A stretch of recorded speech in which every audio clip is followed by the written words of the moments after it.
Hi guys, ನಮಸ್ತೆ. ನನ್ನ ಹೆಸರು ಅನುಷಾ ಅಂತ.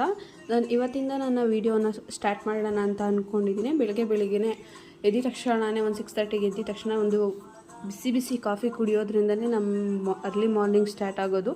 ನಂತರ ಅದಾದಮೇಲೆ ಸ್ವಲ್ಪ ಕೆಲಸ ಇತ್ತು ಅಂತ ಹೊರಗಡೆ ಹೋಗಿದ್ದೆ. ಹೊರಗಡೆ ಹೋಗ್ಬೇಕಾದ್ರೆ ನಮ್ದು ಹಳ್ಳಿಲಿ ಇರೋದ್ರಿಂದ ಆ ಕಡೆ ಈ ಕಡೆ ಇರೋ ಗ್ರೀನರಿ ನೋಡ್ತಿದ್ರಿಂದ ತುಂಬಾ ಮನಸ್ಸಿಗೆ ಖುಷಿಯಾಗುತ್ತೆ. ನೋಡ್ತಾ ಇರ್ಬೋದು ಯಾವ ಥರ ಹೈವೇ ಇದೆ ಅಂತ, ಅಂದರೆ ಅರ್ಥ ಮಾಡ್ಕೊಳ್ಳಿ ರೋಡೆಲ್ಲ ಯಾವ ಥರ ಇದೆ ಅಂತ. ನೆಕ್ಸ್ಟ್ ಬೂಸ್ಟ್ ಕುಡಿದ್ಬಿಟ್ಟು ನೆಕ್ಸ್ಟ್ ನಮ್ಮ ಮನೆ ಹಿಂದೆ ಇರೋ ಇದು ಈ ಥರ ನೋಡ್ತಿರೋ ತುಂಬಾ ಖುಷಿ ಆಗುತ್ತೆ. ಯಾಕಂದರೆ ಒಂಥರ ಫುಲ್ಲು ಗ್ರೀನರಿ, ಫುಲ್ಲು ಪೀಸ್ ಆಗಿದೆ. ನೆಕ್ಸ್ಟ್ ಅದಾದಮೇಲೆ ನಾನು ಹೇರ್ ಕೇರ್ ಯಾವ ಥರ ಮಾಡಿದ್ದೆ ಅಂತ ನಿಮ್ಮ ಹತ್ರ ಶೇರ್ ಮಾಡ್ಕೋತಾ ಇದ್ದೀನಿ. ನನ್ನದು ಫಸ್ಟ್ ಇದಕ್ಕಿಂತ ಮುಂಚೆ ಇನ್ನೂ ತುಂಬಾ ಲಾಂಗ್ ಹೇರ್ಸ್ ಇತ್ತು, ಇವಾಗ ಸ್ವಲ್ಪ ಕಮ್ಮಿ ಆಗಿಬಿಟ್ಟಿದೆ. ನಿಮಗೂ ಇದೇ ಥರ ಯಾವಾಗಾದರೂ ಸಿಕ್ಕಾಗುತ್ತೆ ತಲೆ ಅಂತ ಕೇಳಿ. ಎಷ್ಟೇ ಬಾಚಿದ್ರೂ ಫುಲ್ಲು ಸಿಕ್ಕಾಗ್ತಾನೆ ಇರುತ್ತೆ ನನ್ನ ಹೇರ್. ಮತ್ತು ಸ್ಟಾರ್ಟಿಂಗ್ ಯೂಟ್ಯೂಬರ್ಸ್ ಯಾರ್ಯಾರು